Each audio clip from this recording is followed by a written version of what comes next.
In today's video, we're going to take a quick look at some of the very hardest questions that we can receive on the IELTS Speaking Assessment. In part 3 of the Speaking Assessment, at the very end, occasionally, if you are doing particularly well on the assessment, the examiner may give you harder questions. Now, there's no need to panic about these. You can check out our video on part 3 to find out a little bit more information. But generally speaking, if you receive particularly difficult questions at the end of part 3, it probably indicates that you're doing very well, and the examiner is giving you an opportunity to demonstrate higher level language use. But nonetheless, it can be useful to know the kind of thing that you are going to encounter. So let's take a look. Here we have an example of a frame of particularly tricky questions that we might receive at the end of part 3. Again, you're only going to see these kinds of questions if you're doing particularly well in the assessment and the examiner is trying to decide if you have done enough to justify a high band score. This set of questions is probably going to come after a part 2 and an early part of part 3, speaking about language communication and things like this.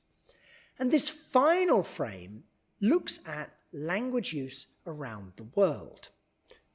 So it looks like it could require us to use our knowledge. Now, if you have knowledge, you have relevant experiences, great. We can include these. But the examiner is not expecting you to know everything about language use and communication around the world. Listing out facts isn't necessarily going to improve your score. So the first thing to say before we look in depth at these is, while these questions may look as if they require lots of specialist knowledge, we don't actually have to have any specialist knowledge in order to give a good answer. Now, we do need to have common sense. These are questions who are only really going to be given to people who have a chance of getting band 7 or above. So it's reasonable for the examiner to assume that they have some degree of experience in work or an academic context. So let's look at them one by one and see what is it that the examiner is really trying to get us to do. This one here is talking about why businesses want people who can speak foreign languages. Now, you may get this question and think, oh no, the examiner is expecting me to know all about business practices. I'm just a student, or I've never worked in a big company. I don't know anything about this topic. Well, actually, the examiner doesn't really care about your knowledge of international business. What they want you to do is to give reasons why. And for that, we just need common sense. Why might a business want to have people who can speak lots of languages? Now, you don't have to work in a big business or an international company to be able to see the benefit of having people in your team who speak lots of different languages. So all you would need to do is talk about that kind of topic. The key thing here is the examiner is trying to get you to evaluate. They're trying to get you to balance out possible reasons. They don't need lists of facts about best business practice in regards to language. What they want is your thoughts and your reasons for why. Now, this question here is also about language, but it's shifting to focus on technology. Again, we don't need to be an expert in how technology is affecting language use around the world. What we need to do is think about the possible changes. It is not a knowledge test. It's asking us to use our common sense and everyday knowledge about the world to talk about how language is being changed and language use is being changed by technology. It's a very complex question we can talk about for a very long time, but it's not really about technology. What the question really wants you to do is use your common sense to evaluate, to think about how language could be changed by technology. And we can just think about our everyday lives. Language has a huge impact, and a lot of the way that we use language goes through some kind of technology.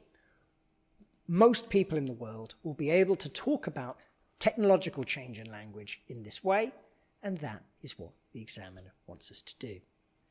So again, it's not about specialist knowledge. It is about using language to communicate the way you are thinking about something. Now, the final question here is particularly challenging. It's asking us to think about the impact of a global language. Now, we can argue that English is in some ways a bit like a global language. We need it in most places in the world to do certain things. But this is quite difficult because we've got to talk about advantages, disadvantages, what is good, what is bad, the pluses and minuses. We've got to evaluate the effect of this situation. We have to be able to imagine and understand what they mean when they ask us about a single global language. But the real thing is not about that knowledge, it's about our ability to think about the possible impacts on different areas of life. So I'm not going to lie, this is a particularly challenging question. I don't think I would like to answer this under exam conditions. It's quite complex. But I hope you can see that if you could give a strong answer to this question, there is a lot of opportunity to give a very well-developed, complex response. And that's what the examiner wants to see if they're going to make a decision about giving you a higher band score. Now, in this next set of questions, I think these are particularly difficult. We're dealing with a very abstract idea. All of these questions, they're not about information. They're about how we think about information, the ways that we think different types of information are important. So already, even before we've looked at the individual questions, this is a very, very tricky, abstract, not so straightforward topic area. But just like with the other ones, even though it is quite abstract, hopefully it's something that most people will be able to comment on in some way. It's about showing our ability to think about a question rather than our knowledge.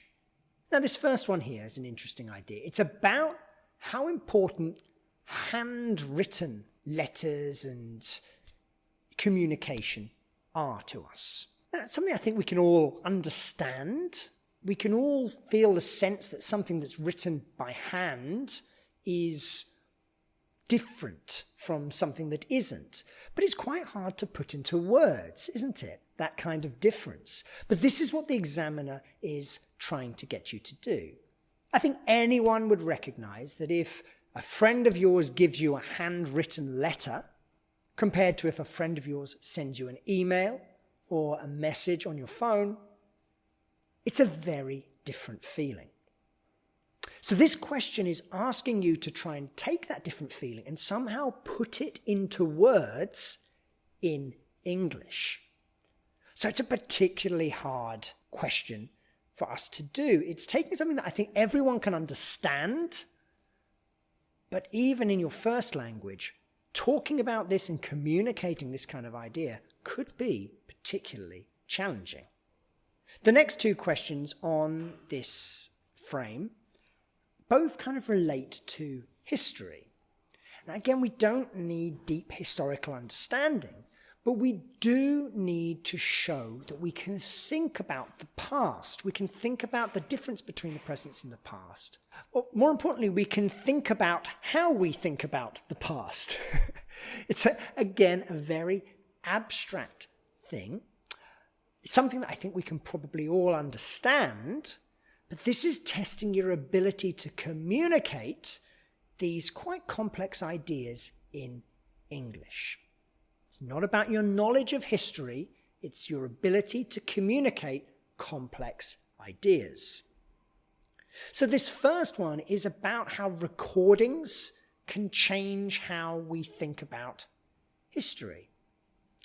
That's a quite abstract question, but I'm sure most people have seen very old recordings.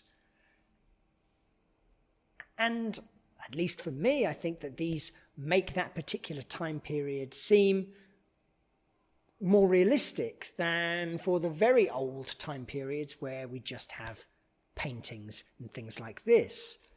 So that's, I think, what they want us to talk about, that kind of feeling. It requires very controlled language use, and you're communicating quite thoughtful ideas in English. So being able to communicate these kind of decisions about memory that we all share and these quite big ideas in English really is a marker of a very high-level candidate. But again, the point is it doesn't require specialist knowledge. It just requires you to think and communicate effectively in English. Now, this last question is particularly hard. I really don't think I would like to receive this question in an exam. All of these questions are abstract, but this is particularly abstract. We are imagining the future, and when the future look back at our time as the past, will they have enough information to find... Oh, it's a complicated set of different ideas that I think most people will find very, very hard to talk about in their first language. But despite the difficulty of this particular question, it still is not testing our knowledge of the future or the past. That's really not what the examiner is looking for. They're looking to show that you can think and represent your ideas effectively. You've got a tricky abstract question. Can you think in an abstract way and then communicate that in English to the examiner? This is something that only very high-level speakers are going to be able to do effectively. If you are on for a band 6, it is very unlikely that you're going to give a high-quality response to this question. It's just not going to happen. It's too hard. But if the examiner is trying to decide whether to give you a band 8, if you are able to answer this question, that is going to confirm it. So this is going to be hard for anyone. But the point is the examiner is testing your ability to talk about a complicated, abstract idea. It's not about your knowledge of the past or the present or the future. It is about your ability to think about it and discuss. So we hope you found this useful. These are some of the hardest kinds of questions you can get. But the main point is it is not about the content. It is about the way you use language to communicate ideas. This is what examiners are looking for with these very hard questions at the end of part 3. So until the next video, I wish you all the very best of luck in the preparations for your IELTS assessments.